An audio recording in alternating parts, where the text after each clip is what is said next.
ഉൽപ്പത്തി പുസ്തകത്തിലുള്ള വായന 47 അധ്യായം. ഫറവോയുടെ മുൻപിൽ. ജോസഫ് ചെന്ന് ഫറവോയോട് വിവരിച്ചു, എൻ്റെ പിതാവും സഹോദരന്മാരും അവരുടെ ആടുമാടുകളും അവർക്കുള്ള സകലതും കാനാൻ ദേശത്തു നിന്ന് എത്തിച്ചേർന്നിരിക്കുന്നു. അവരിതാ ഗോഷേൻ ദേശത്തുണ്ട്. അവൻ തൻ്റെ സഹോദരന്മാർക്കിടയിൽ നിന്ന് 5 പേരെ തിരഞ്ഞെടുത്ത് അവരെ ഫറവോയുടെ മുൻപിൽ കൊണ്ടുചെന്നു. അവൻ്റെ സഹോദരന്മാരോട് ഫറവോ ചോദിച്ചു, നിങ്ങളുടെ തൊഴിലുകൾ എന്തൊക്കെയാണ്? അവർ ഫറവോയോട് പറഞ്ഞു, അങ്ങയുടെ ദാസർ ഞങ്ങളെപ്പോലെ തന്നെ ഞങ്ങളുടെ പൂർവികരും മൃഗങ്ങളെ മേയ്ക്കുന്നവരാണ്. തുടർന്ന് അവർ പറഞ്ഞു, ഇവിടെ തത്കാലവാസത്തിനാണ് ഞങ്ങൾ വന്നിരിക്കുന്നത്. എന്തെന്നാൽ കാനാൻ ദേശത്ത് ക്ഷാമം രൂക്ഷമായതുകൊണ്ട് അങ്ങയുടെ ദാസരുടെ കാലിക്കൂട്ടത്തിന് തീറ്റ ഇല്ലാതായിരിക്കുന്നു. അതുകൊണ്ട് ഇപ്പോൾ അങ്ങയുടെ ദാസർ ഗോഷേൻ ദേശത്ത് കൂടിപ്പാർക്കാൻ ദയ ചെയ്യണമേ.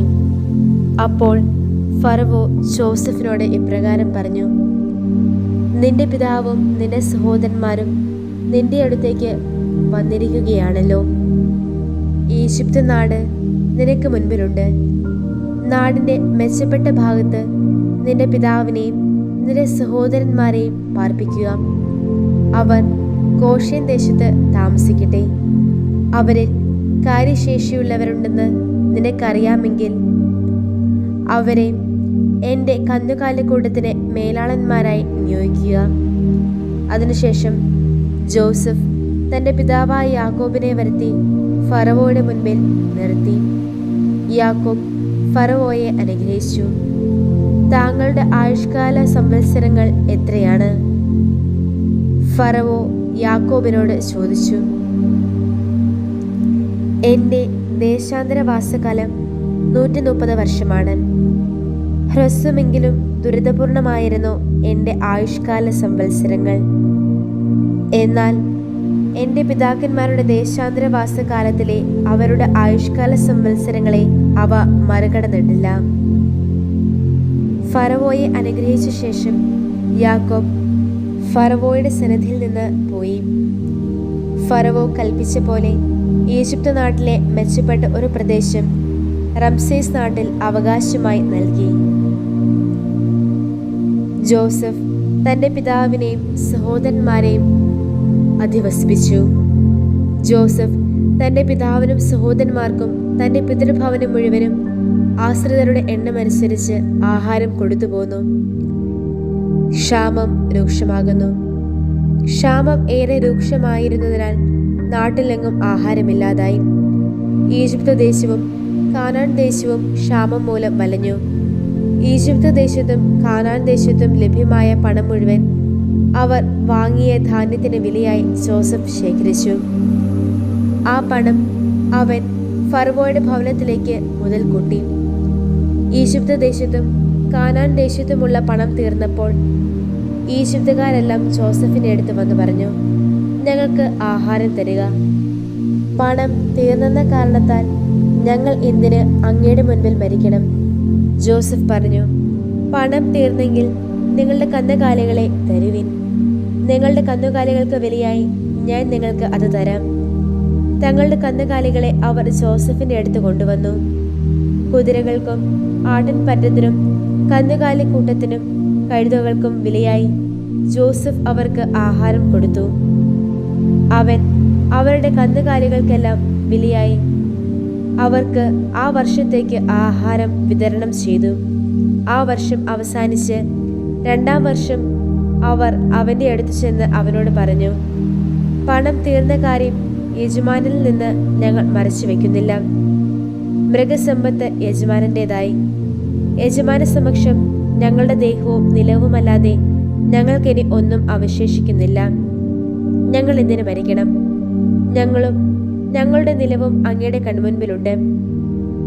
ആഹാരത്തിന് വിലയായി ഞങ്ങളുടെ നിലം വാങ്ങിയാലും ഞങ്ങളും ഞങ്ങളുടെ നിലവും ഫറവോയ്ക്ക് അടിമകളായിരിക്കും. ഞങ്ങൾ മരിക്കാതെ ജീവിച്ചു പോകാനും നിലം തരിശാകാതിരിക്കാനും വേണ്ടി വിറ്റു തന്നാലും. അങ്ങനെ ജോസഫ് ഈജിപ്തുകാരുടെ നിലം മുഴുവൻ ഫറവോയ്ക്ക് വേണ്ടി വാങ്ങി.